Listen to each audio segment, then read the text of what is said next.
Hey basketball guys, we have news. Let's go to more Los Angeles Lakers news, but first, don't forget to subscribe to the channel and leave a like. The Lakers cannot continue to insist on maintaining this squad, which cannot play well against opponents who are considered favorites. When will Rob Pelinka do business? Which players will be signed? It is important to say that you have to avoid hiring that will not bring immediate results. Rumors: Lakers are interested in 3 great players. If the Los Angeles Lakers are going to fix their defense, they may need to search the trade market for answers. Thankfully, there are options to consider. The Los Angeles Lakers are scoring at will and allowing opponents to do the same against them.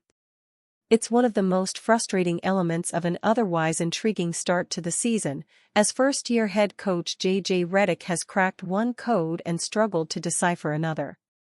Thankfully, there are realistic options on the trade market that can help the Lakers make significant changes to a strong, but flawed rotation. Los Angeles is currently allowing 117.9 points per 100 possessions, a number that's as alarming as it sounds. It ranks number 27 in the NBA in defensive rating, and the only teams worse than them in that regard are sitting well below .500. For that matter, every team in the NBA allowing at least 116.0 points per 100 possessions is below the .500 line, with the exception of the Lakers. The silver lining is that Los Angeles ranks in the top 5 in the NBA in offensive rating. The unfortunate downside is that the team is desperate for help on the defensive end of the floor and may not have the right answer on its roster. Thankfully, there are 3 potentially significant trade targets for the Lakers to consider in the pursuit of improved defensive consistency. 1. Dorian Finney-Smith, Brooklyn Nets. One of the biggest issues facing the Lakers in 2024-25 is the absence of Jared Vanderbilt. Vanderbilt may eventually return from injury and fill the desired role of a wing stopper, but in the meantime, Los Angeles must explore other options. One of the most promising candidates to consider is Brooklyn Nets forward Dorian Finney-Smith, a versatile defender who fits the mold of a 3-and-D player. Finney-Smith, a career 35.7% shooter from beyond the arc, is more than capable of knocking down an open shot. He's also a 6 feet 7 inches and 220-pound forward with a near 7 feet 0 inches wingspan and a track record that suggests he can bridge the defensive gap for the Lakers.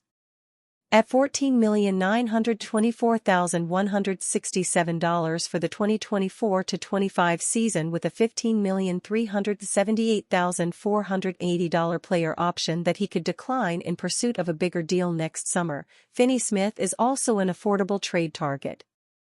The question here will be what the Brooklyn Nets want in exchange for Finney-Smith. If they're willing to part with him for second-round compensation, then the Lakers should give serious consideration to bringing in a player who has proven capable of thriving alongside superstars in the past. Finney-Smith may not single-handedly fix the Lakers' broken defense, but adding a proven high-level defender would be a massive step in the right direction. 2. Marcus Smart, Memphis Grizzlies. It may seem outrageous to list Marcus Smart here, but there's a simple reason to kick the tires on this trade: he seems to have fallen out of favor with the Memphis Grizzlies. Smart is playing just 20.0 minutes per game, and the emergence of Scottie Pippen Jr. has done him no favors.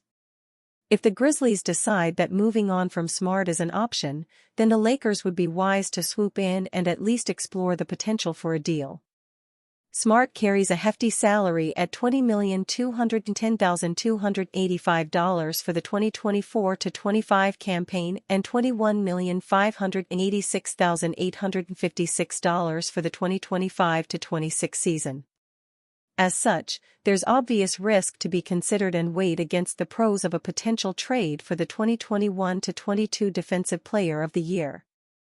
If the Lakers are willing to attach draft compensation to a deal that centers around Vanderbilt and Gabe Vincent, however, a conversation could begin. Smart has never been an efficient offensive player, but his defense would transform the Lakers' perimeter quality. He's aggressive in creating turnovers, versatile enough to play up from his size and position, and a proven postseason commodity whose game translates well.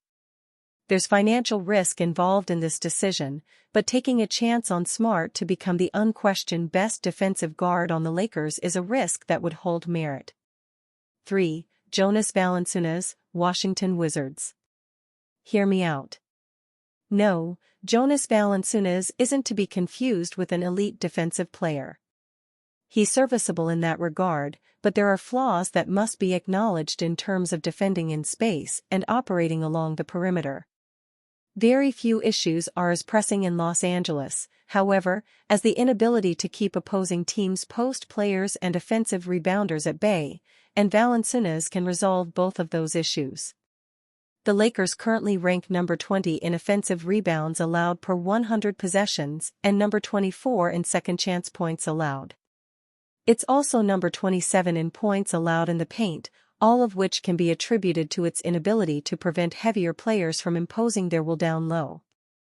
Valanciunas, a 265-pound center who has made a career out of thriving in the post and controlling the glass, could help tenfold. Valanciunas boasts career averages of 6.7 defensive rebounds per game and 9.4 per 36 minutes. Moreover, he utilizes his strong frame and gigantic wingspan to corral rebounds, contest shots with reasonable efficacy at the rim, and prevent post players from simply backing him down for an easy 2 points. Valanciunas may not be a traditional defensive stopper, but based on the specifics of what the Lakers need, he fits the bill as an ideal trade target. J.J. Redick praises Cam Reddish for doing dirty work for Lakers. The first major rotation change that head coach J.J. Redick made this season was replacing D'Angelo Russell in the starting lineup with Cam Reddish. Redick felt that Reddish's defensive-minded nature would give the Lakers a boost while allowing Russell to flourish as the floor general of the second unit. The early returns on that move have been successful, even though the Lakers have now lost their last 2 games. Reddish's defense has helped the Lakers get off to better starts, and their offense has not dipped in production despite his shortcomings on that end of the floor. Redick offered some comparisons for Reddish when describing how important it is for the Lakers, and any team, to have players like him on the roster. "I think it's big on any team," Redick said. "You need guys that buy into being defensive-minded, that buy into having to guard the other team's best player every night with truthfully just no real offensive reward on the other end. As a player, I think everybody's first thought or motive is always going to be offensively. Those guys are hard to find. Cam has been awesome for us. There's certainly guys, like I think of Josh Hart or OG Anunoby, those guys don't necessarily get a lot of plays, they do a lot of things defensively, but then within the constructs of their offense they're able to get shots and score. I think from where we were when Cam first got into the rotation to where we're at now, he's starting to find some of those shots, whether it's driving a closeout, driving out in transition and playing off of dribble penetration or double teams, whatever it may be, he's starting to find some of those offensive options. The Lakers absolutely need as many defensive-minded players as possible given where they currently rank league-wide. Reddish is not a cure-all for their defensive issues, but things could be worse if they had stuck with Russell in the starting lineup. Redick has shown a willingness to pull strings like this very early on in his head coaching tenure, and when the Lakers get other defensive-minded players like Jared Vanderbilt back, there may be even more changes.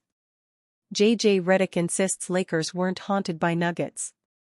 After losing to the Orlando Magic in heartbreaking fashion, the Lakers had to turn around and face off against a Denver Nuggets team that's had their number the past few years.